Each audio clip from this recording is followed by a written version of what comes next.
যোৰহাটৰ শিখ ধৰ্মীয় লোকসকলৰ প্ৰধান ধৰ্মীয় উৎসৱ লোহৰী পালন লোহৰী শিখ ধৰ্মীয় লোকসকলৰ অন্যতম প্ৰধান উৎসৱ পঞ্জাৱকে ধৰি ভাৰতবৰ্ষৰ বিভিন্ন প্ৰান্তত থকা শিখ ধৰ্মীয় লোকসকলে লোহৰী উলহ মালহেৰে পালন কৰা দেখিবলৈ পোৱা যায় যোৰহাটতো শিখ ইউথ এছ'চিয়েশ্যনৰ যোৰহাটৰ উদ্যোগত যোৰহাট চন্দ্ৰকমল বেজবৰুৱা বাণিজ্য মহাবিদ্যালয়ৰ প্ৰেক্ষাগৃহত অনুষ্ঠিত কৰা লোহৰী এই অনুষ্ঠানত প্ৰথম মাঘ বিহুৰে আৰম্ভ কৰা হয় মেজিক সেৱা কৰি পৰম্পৰা অনুসৰি মেজি জ্বলোৱা হয় আৰু সমাজৰ মংগলৰ অৰ্থে সকলো মিলি প্ৰাৰ্থনা কৰে ইয়াৰ পাছতে শিশুসকলৰ এক সাংস্কৃতিক অনুষ্ঠান অনুষ্ঠিত কৰা হয় আৰু এই অনুষ্ঠানত শিশুসকলে বিহু ভাংৰা নৃত্য গীত আদিকে ধৰি শিশুসকলে পৰম্পৰাগত সাজপাৰ পৰিধান কৰি ৰেম্প ৱাকত ভাগ লয় শিশুসকলে উক্ত অনুষ্ঠানটিত শিশুসকলক উৎসাহিত কৰিবলৈ তেওঁলোকৰ অভিভাৱকসকলে আৰু লগতে বহু গণ্যমান্য ব্যক্তি উপস্থিত থকা পৰিলক্ষিত হয় যোৰহাটৰ পৰা অনুপম বৰাৰ ৰিপৰ্ট পোহৰ লাইভ 8 স্লোৰী নাইট প্ৰেজেণ্ট কৰিছে সবৰ ওচৰত আমি এইটো আমাৰ সৰু যোনটো বাচ্চাবিলাকৰ কাৰণে আমাৰ যোনটো লেডিজ হ'ল জেণ্টছ হ'ল এটা পাৰফৰ্মেঞ্চৰ কাৰণে এইটো ষ্টেজ দিছোঁ আমি যে ফিউচাৰলৈ ইহঁতি আগবাঢ়ি আহক এটা ষ্টেজত ডান্স কৰাটো সম্ভৱ নহয় চবৰ কাৰণে সেইটোৱে আমি বাচ্চাবিলাকক শিকাইছোঁ যে আজি ষ্টেজৰ ওপৰত ডান্স কৰিব আৰু ইহঁতৰ মনোভাৱনাৰ কাৰণেহে আমি এইটো ষ্টেজৰ কাৰণে এইটো কৰিছোঁ আমি ভাবিছোঁ আমাক প্ৰিন্সিপাল ছাৰে কৈছে যে অহা বছৰলৈ আৰু এটা তেনেকুৱা লোহৰী নাইট কৰক ছেকেণ্ড লোহৰী নাইট আমাৰ CKB কলেজত কৰক আৰু মই নিজে CKB কলেজত পঢ়া হয় আৰু আমাৰ লগত এইটো প্ৰগ্ৰাম কৰাৰ মেইন উদ্দেশ্যটো সেইটো হৈছে যে আমি গোটেই শিখ সমাজক একেলগে গোট খাই একেলগে ধৰি আগবঢ়াওঁ মেইন উদ্দেশ্যটো আমাৰ সেইটোৱে একেলগে আহি ইয়াত প্ৰগ্ৰাম কৰক যিখিনি আজিকালি সৰু ল'ৰা ছোৱালী আছে লাজ কৰে কাৰোবাৰ লগত কথা নাপাতে আজি সেইটো প্লেটফৰ্মত চবে এটা চান্স পাইছে আগবাঢ়িবলৈ নিজৰ টেলেণ্ট দেখাবলৈ চ' আমি মানে এই তেনেকুৱা অহা বছৰলৈও প্লেনিং কৰিছোঁ যে এনেকুৱা প্ৰগ্ৰেম আৰু আমি কৰিবলৈ পাৰোঁ অকল লোহৰী বুলি নহয় অহা যেনেকুৱা গুৰু নানক জয়ন্তী হ'ল তেনেকুৱাও আমি প্লেনিং কৰি আছোঁ যাতে আমি আৰু প্ৰগ্ৰেম পাতিব পাৰোঁ প্ৰথমে তেওঁলোকক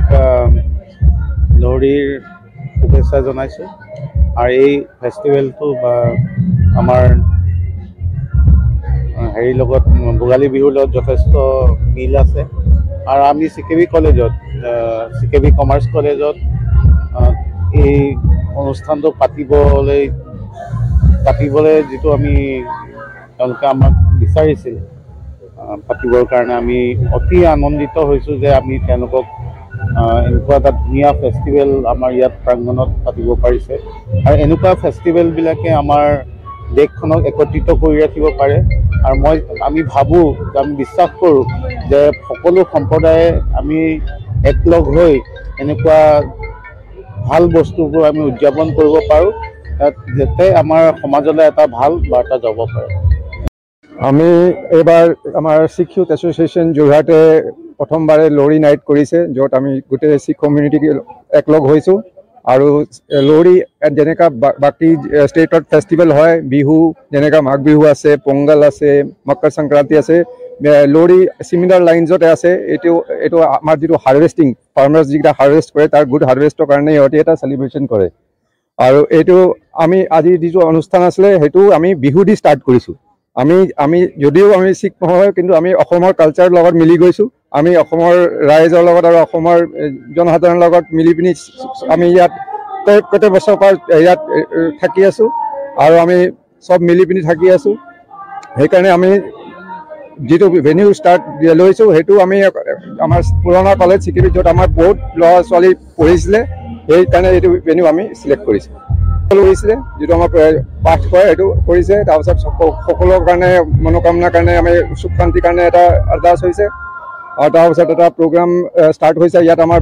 বহুত সৰু সৰু ল'ৰা ছোৱালী আৰু গ্ৰুপকেইটাই ভাংৰা গীতা বিহু আৰু ছিংগিং কম্পিটিশ্যন নিচিনা আৰু আমাৰ ফেশ্বন শ্ব' নিচিনা আছে য'ত আমি কালচাৰেল ড্ৰেছেছ পিন্ধি পিনি যদি ৰেম্প ৱাক কৰিব যোৰহাট নগৰৰ মাজমজিয়াত মুকলি হ'ল অত্যাধুনিক সা সুবিধাযুক্ত বিলাসী অতিথিশালা শ্ৰাংগিল্লা হোমষ্টে দৈনন্দিন জীৱনৰ ব্যস্ততাৰ মাজত অকণমান সময় বা এটা ৰাতি এটি শান্তিৰ সেউজীয়া ঘৰুৱা পৰিৱেশত নিজৰ প্ৰিয়জন অথবা পৰিয়ালৰ লগত কটাব বিচাৰিছে নেকি আপুনি তেনেহলে আহক শ্ৰাংগিল্লা হোমষ্টেলৈ শাংগ্ৰিলা হোমষ্টে পৰিয়ালৰ পৰা আপোনালৈ আন্তৰিক স্বাগতম হয় এটা অসমীয়া ঘৰুৱা পৰিৱেশৰ লগতে আপোনালোকে ইয়াত লাভ কৰিব শাংগ্ৰিলা পৰিয়ালৰ উষ্ম আতিথ্য আৰু অসমীয়া থলুৱা খাদ্য সম্ভাৰ তদুপৰি আমাৰ ইয়াতে আছে আহল বহল আৰামদায়ক অধিক সুবিধাযুক্ত শীততাপ নিয়ন্ত্ৰিত কোঠা 24 ঘণ্টাই বিজুলী সৰবৰাহৰ লগতে জেনেৰেটৰৰ সুবিধা আৰু শক্তিশালী চিচি কেমেৰাৰ ব্যৱস্থা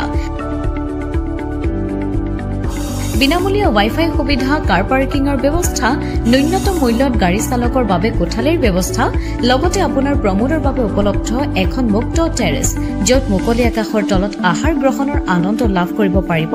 আপুনি আপোনাৰ বাবে এটি সুখবৰ আমি প্ৰথম 20 জন গ্ৰাহকলৈ আগবঢ়াইছো 30% ৰেহাই মূল্যত অত্যাধুনিক কোঠালি 3 জনৰ বাবে উপলব্ধ কোঠা 3000 কিন্তু বৰ্তমানৰ মূল্য 2100 টকা প্ৰতি নিশা 2 জনৰ বাবে উপলব্ধ কোঠা 2500 টকা কিন্তু বৰ্তমানৰ মূল্য 1750 টকা প্ৰতি নিশা তেনেহলে পলম নকৰি এতিয়াই আমাৰ শাংগ্ৰিলা হোমষ্টেলৈ আহিব পাৰে আপোনাক স্বাগতম জনোৱা হৈছে আমাৰ পৰিয়ালৰ তৰফৰ পৰা অধিক জানিবৰ বাবে আমাৰ যোগাযোগ নম্বৰত যোগাযোগ কৰক আমাৰ ঠিকনা ডিচিবি ৰোড হেমবৰুৱা পথ তৰাজান কাকতি গাঁও যোৰহাট